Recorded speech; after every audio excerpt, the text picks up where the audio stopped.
በአዲስ አበባ ሽሮ ሜዳ አካባቢ ባለፈው ሐሙስ በአንድ ፖሊስ አባል የተገደለ ወጣት ትናንት ዓርብ ስርዓተ ቀብሩ መፈጸሙን ነዋሪዎች ለዶይቼ ቬለ ገለጹ። የአዲስ አበባ ፖሊስ ዋና ጠቅላይ መምሪያ በወጣቱ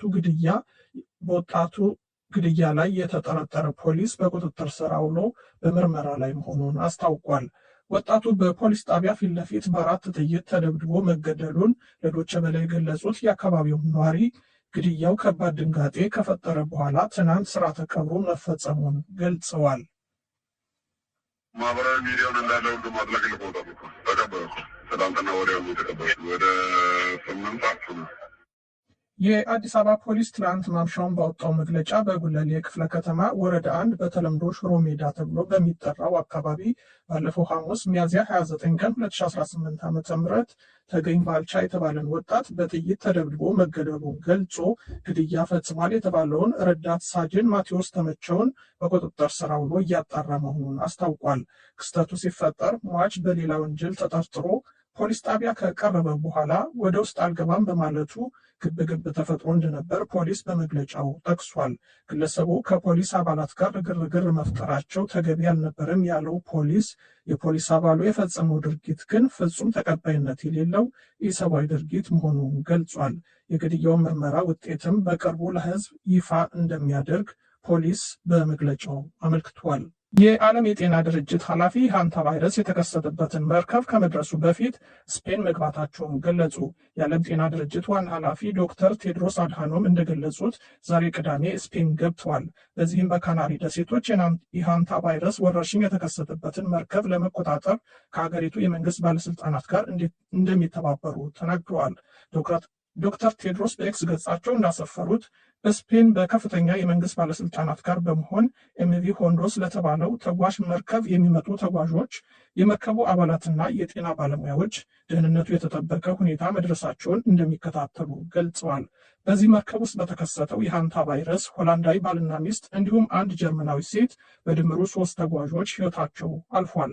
ብዙውን ጊዜ ባይጦች የሚዛመተው በዚህ ቫይረስ በርካቶች መታመማቸውም ታውቋል። ይህም ዓለም አቀፍ ስጋትን ቀስቅሷል። ወደ 150 የሚጠጉ ሰዎችን የያዘው ይህ የሆላንድ መርከብ ነገ እሑድ በካናሪ ደሴት ቴነሪፍ እንደሚደርስ ይጠበቃል። ከዚያም ተሳፋሪዎችን በልዩ በረራዎች ወደ የሀገራቸው እንደሚወሰዱ ተገልጿል። የዓለም አቀፉ የጤና ድርጅት ሁኔታውን በንቃት በመከታተል ድጋፍና መረጃ እንደሚያቀርብ የገለጹት ኃላፊው ቫይረሱ እስካሁን ድረስ ከካናሪ ደሴቶችና በዓለም አቀፍ ደረጃ ያለው አደጋ ዝቅተኛ ነው ማለታቸውን የዘገበው አጃንስ ፍራንስ ፕሬስ ነው። ሂዝቦላ በሰሜን የሀገሪቱ ክፍል በሚገኙ የእስራኤል ወታደሮች ላይ ያነጣጠረ የድሮን ጥቃት መፈጸሙን ገለጸ። ቡድኑ ባወጣው መግለጫ ጠላት ያላት እስራኤል የተኩስ አቁም ስምምነት መጣሷን ጠቅሶ ለዚህ ድርጊት ምላሽ ለመስጠት ሚስጋብአም አቅራቢያ የእስራኤል ጦር ሰራዊት በተሰበሰበበት የድሮን ጥቃት መፈጸሙን ገልጿል። በእስራኤልና በኢራን በሚደግፈው የሂዝቦላ ታጣቂ ቡድን መካከል ለ3 ሳምንታት የዘለቀ የተኩስ አቁም ስምምነት ቢደረግም ከቤሩት በስተደቡብ በእስራኤል 3 ጥቃቶች ዛሬ መፈጸማቸውን የሊባኖስ መገናኛ ብዙሃን ዘግበዋል። የእስራኤል ኃይሎችና ሂዝቦላ የተኩስ አቁም ስምምነት ቢደረግም በየቀኑ በአብዛኛው በደቡብ ሊባኖስ ተኩስ ሲለዋወጡ መቆየታቸውን አጃንስ ፍራንስ ፕሬስ ዘግቧል። ሊባኖስና እስራኤል በአሜሪካ አደራዳሪነት በቅርቡ ለ3 ሳምንታት የሚቆይ የተኩስ አቁም ስምምነት ማድረጋቸው ይታወሳል።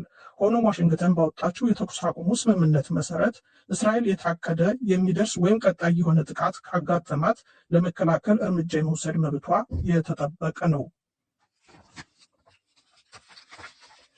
ሞስኮ በጠንካራ ጥበቃ ስር የድል ቀንን አከበረች። አሶሺየትድ ፕሬስ እንደዘገበው ሩሲያ ዛሬ የድል ቀንን ፕሬዝዳንት ቭላዲሚር ፑቲን በተገኙበት በሞስኮ ቀዩ አደባባይ በወታደራዊ ሰልፍ አክብራለች።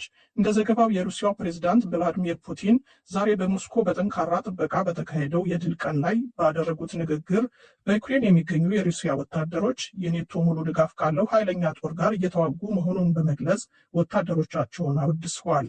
በሩሲያ በጎርጎሪያኑ ግንቦት 9 በየዓመቱ የሚከበረው የድል ቀን በሁለተኛው የዓለም ጦርነት የናዚ ጀርመንን ሽንፈት የሚያስታውስ ነው። የሩሲያው ፕሬዝዳንት ቭላዲሚር ፑቲን በተለምዶ የሀገሪቱን ወታደራዊ ብቃት ለማሳየትና በዩክሬን ለሚካሄደው ጦርነት ድጋፍ ለማሰባሰብ በሀገሪቱ ትልቅ ብሔራዊ በዓል የሆነውን ይህንን የድል ቀን ይጠቀማሉ። ያም ሆኖ በዩክሬን ጥቃት ሊከሰት ይችላል በሚል ስጋት የዘንድሮ በዓል አከባበር የተገደበ መሆኑን ዘገባው አመልክቷል። ሰልፉ የሚካሄደው በአሜሪካ አደራዳሪነት ለ3 ቀናት የተኩስ አቁም ስምምነት በታወጀበት ቢሆንም ሁለቱ ወገኖች 1000 እስረኞችን ለመለዋወጥ መስማማታቸውን ዘገባው አመልክቷል። ቆይቶ በወጡ ዘገባዎች ግን ዩክሬን የተኩስ አቁም ስምምነቱን መጣሷን የሩሲያ የመከላከያ ሚኒስቴር ገልጿል። ባለፉት 5 ዓመታት ከተለያዩ የኢትዮጵያ አካባቢዎች ተፈናቅለው በአማራ ክልል ደብረ ብርሃን ከተማ በሚገኙ 3 የመጠለያ ጣቢያዎችና ከማህበረሰቡ ጋር ተቀላቅለው የሚገኙ የሀገር ውስጥ ተፈናቃዮች በመንግስት ይቀርብልን የነበረው ወርሃዊ የምግብ ድጋፍ ለ4 ወራት በመቋረጡ ለቀውስ ተዳርገናል አሉ። አሁን ያለንበት ሁኔታ በጣም ከባድ ሁኔታ ላይ ነው ያለነው። መንግስት የሚያመጣው እርዳታ 15 ኪሎ ግራም ነው ከመጣ ሆኖታል እና እሱም አሁን ላይ በጣም ቀርቶ አሁን ላይ በጣም ከባድ የሆነ ሁኔታ ላይ ነው ያለነው። በጣም ራብ አለ።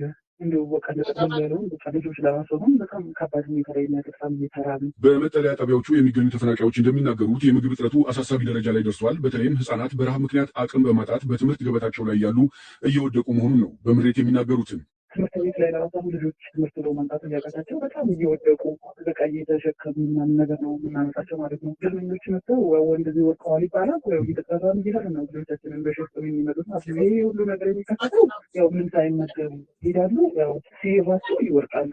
በደብረ ብርሃን ከተማ ከሚገኙ የመጠለያ ጣቢያዎች ውስጥ ትልቁና ከ4000 በላይ አባወራዎች ይኖሩበታል የሚባለው ቻይና ካምፕ የሚኖሩ ተፈናቃዮችም የምግብ ድጋፉ በመቋረጡ ምክንያት በመጠለያ ጣቢያው ያለው የኑሮ ውድነት ሁኔታ ከቀን ወደ ቀን እየከፋ መምጣቱን ያስረዳሉ። ሌሎች የሚያግዙ አካላቶችም የሉም። የመንግስትም ድጋፍ ከተሰጠ 4 ወር ሆኖናል። በጣም ማህበረሰቡ ለትልቅ ራብ ተጋልጦ ያለበት ሁኔታ ነው። እንደውም ስጋታችን አሁን ላይ እንደው በረሃብ ይጎዳብን ይሆን ወይ የሚል ከባድ ስጋት ላይ ያለንበት ሁኔታ ነው። ከአቅም በላይ የተቸገሩ አሉ። ለዕለት እንኳን የሚመገቡት ያጡ ሁሉ አሉ። እንዴት ወዴት እንሄድ የሚሉ ሁሉ አሉ እና ድጋፍ ደግሞ ምንም አይነት ድጋፍ የለም። እኛ አዛውንቶች ግን እያየ ነው። ህጻናቶች በረሃብ ምክንያት ከምግብ እጥረት የተነሳ ብዙ ነገር እየተሰቃዩ ያሉበት ሁኔታ ነው ያለው 3ቱም ካምፕ ላይ ማለት ነው። ለተፈናቃዮቹ ከመንግስት ወርሃዊ የምግብ ድጋፍ ውጭ በሌሎች የረድኤት ተቋማት ይቀርብ የነበረው ድጋፍ ጾታን አሊያም የአካል ሁኔታን የለየ በመሆኑ ሁሉንም ተጠቃሚ የሚያደርግ አይደለም ይላሉ። ዩኒሴፍም የብር ድጋፍ ምናምን ነገር ነበረ። ከታች አይደለም፣ ለሁሉም ተደራሽ የሆነ አይደለም። ያው በመስፈርት ነው የሚመጣው። አካል ጉዳተኛ የሚባል ነገር አለ። እንደዚህ ብቻ ሴት መዋራ ምናምን የሚባል አለ። በዛ ደረጃ ነው የሚመጣው ድጋፉና አካታች ያልሆነ ድጋፍ ነው። ያ ድጋፍ ደግሞ ለብዙ አይነት ነገር ወጪ ነው የሚሆነው። የእንጨት ወጪ አለ፣ የቀለብ ወጪ አለ፣ የከሰብ ብዙ አይነት ወጪ አለ እና ሁሉን ቻል ሲባል ከዛ አንጻር ድጋፍ ያገኘውም በቂ ድጋፍ አይደለም፣ ያላገኘውም ማህበረሰብ አለ ነው። በደብረ ብርሃን በሚገኙ የባቄሎ ቻይናና ወይንሸት የመጠለያ ጣቢያዎች ውስጥና ከማህበረሰቡ ጋር ተቀላቅለው ከ30,000 በላይ ተፈናቃዮች እንደሚኖሩ ይነገራል። ይሁን እንጂ ባለፉት 4 ወራት የተፈጠረው የምግብ ድጋፍ መቋረጥ ምክንያቱ ምን ይሆን ስንል የደወልንላቸው የሰሜን ሸዋ አደጋ ስጋትና ስራ አመራር ተጠሪ ጽሕፈት ቤት ኃላፊ አቶ አበባው ምግብ የማድረስ ድርሻው የፌዴራል መንግስት ነው ብቻ የሚል አጭር ምላሽ ሰጥተውናል። ድጋፉ የምናቀርበው እሺ ዞን አይደለም፣ ፌዴራል ስለሆነ የሚያቀርበው ኮሚኒቲ ዞን አያቀርቡም አመጊ በዚህ በሀገር ውስጥ ተፈናቃዮች ስሞታ ዙሪያም ምላሽ እንዲሰጡን የብሔራዊ አደጋ ስጋት ስራ አመራር ኮሚሽን ምክትል ኮሚሽነር የሆኑትን አቶ አይድሩስ ሐሰን ጋር ደውለን መረጃ ለመስጠት ለዛሬ ቀጠሮ ይዘው የነበረ ቢሆንም አስቸኳይ ስብሰባ ላይ ነኝ በማለታቸው ሳይሳካ ቀርቷል። ነገር ግን ኮሚሽነሩ በሌላ ጊዜ የተደራጀ መልስ እሰጣለሁ ሲሉም በጽሁፍ አሳውቀዋል። ለዶይቼ ቬለ ዘገባ ኢሳያስ ገላው። ኢትዮጵያ ውስጥ የሰብአዊ ድጋፎች እየተባባሱ በመጡበት በአሁኑ ወቅት በጎ ፈቃደኞችና ሰራተኞቹ ላይ የሚደርሱ ጥቃቶችና በንብረቶቹ ላይ የሚፈጸሙ ዘረፋና ውድመት እንዲቆም የኢትዮጵያ የቀይ መስቀል ማህበር አሳስቧል። ስዩም ጌቱ።